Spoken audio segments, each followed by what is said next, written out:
অনুরোধ করব, সাহেরিতে আল্লাহ যাই রিজিকে মিলাই খাবেন, তবে একটা অন্তত খেজুর খাওয়ার চেষ্টা করবেন।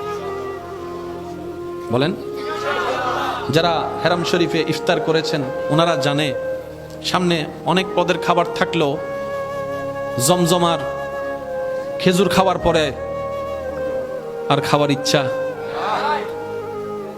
আপনি দেখবেন যে কোনো ডাক্তারের কাছে গেলে অসুস্থতা নিয়ে ডাক্তাররা প্রথমে খাবার বাছা দেয়, এটা খাওয়া যাবে না, এটা খাওয়া যাবে না। কেন?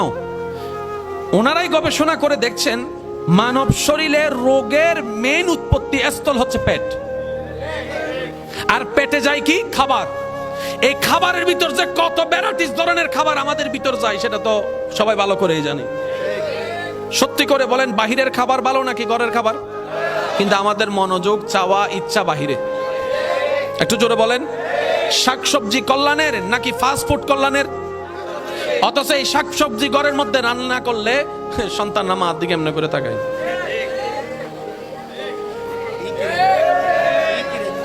হ্যাঁ, আমি কি বুঝাতে পারছি কথা? তাহলে আমরাই নিজেরাই নিজেদেরকে ধ্বংস করে দিচ্ছি। কথা বলেন ঠিক কিনা?